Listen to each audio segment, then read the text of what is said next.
তুমি প্রোফাইল পিকচারে যাকে দেখো সে আমি নই। খেয়াল করে দেখো, সে আমি নই। ওই ছবিতে খুঁত নেই কোথাও। ওই ছবিটা সুন্দর। 10টা ছবি তোলার পরে সবচেয়ে সেরাটা যায় প্রোফাইলে। ওটাতে চোখের নিচের অর্ধডজন ভাঁজ নেই, 1.5 ইঞ্চি জুড়ে থাকা ডার্ক সার্কেল কিংবা মুখের এখানে সেখানে থাকা ব্রণের দাগ। তুমি বলো, ওসব ছাড়া মানুষ হয় নাকি? প্রোফাইলে টাঙানো ছবিটা চুলে শ্যাম্পু করার পর তোলা। বাস্তবে প্রতিদিন চুলে শ্যাম্পু করা থাকে না। বাস্তবে বেশিরভাগ সময় মাথায় কাকের বাসা হয়। মজা করে বলছি না। অমন অপরিপাটি চুল নিয়ে কোথাও কিছুক্ষণ ঠায় দাঁড়িয়ে থাকলে কাক এসে ডিম পেড়ে যেতেও পারে। ঠোঁটের কোণের চেলতে হাসি বাস্তবে সবসময় থাকে না।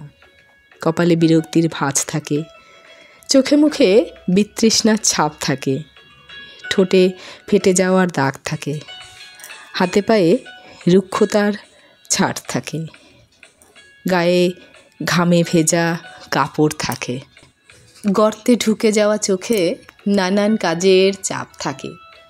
থাকে সেই অপ্রাপ্তির গল্পটা, যেটা তুমি প্রোফাইল পিকচারে ধরতে পারো না। বিশ্বাস করো, প্রোফাইলের হাসি খুশি মানুষটাকে বাস্তবে দেখলে তুমি ভয়ও পেয়ে যেতে পারো। মনে হতে পারে যুদ্ধ কবলিত কোনো এলাকা থেকে আগত কেউ একজন। মনে হতে পারে দুর্ভিক্ষ কবলিত এলাকায় জীবন মৃত্যুর মুখোমুখি দাঁড়ানো কেউ একজন। মনে হতে পারে যাকে তুমি দেখেছ সে এ নয়, অন্য কেউ। প্রোফাইল পিকচার এমন এক মিথ্যে কথা যা আমরা সবাই বলি। কেন বলি? নিজের জন্য বলি।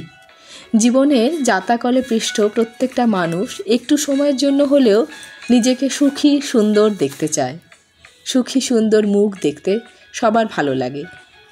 মনোবিজ্ঞানীরা বলেন, সুন্দর জামা কাপড় পরে থাকলে মানুষের আত্মবিশ্বাস বাড়ে, মন ভালো থাকে।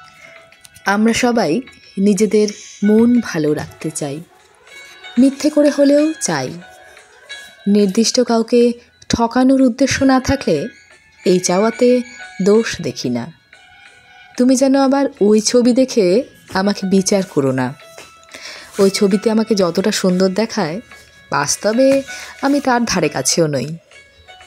ওই ছবি দেখে ক্রাশ পর্যন্ত ঠিক আছে, ভুলেও ছবি দেখে আমাকে আবার ভালোবেসে ফেলো না। ফেঁসে যাবে, একদম ফেঁসে যাবে।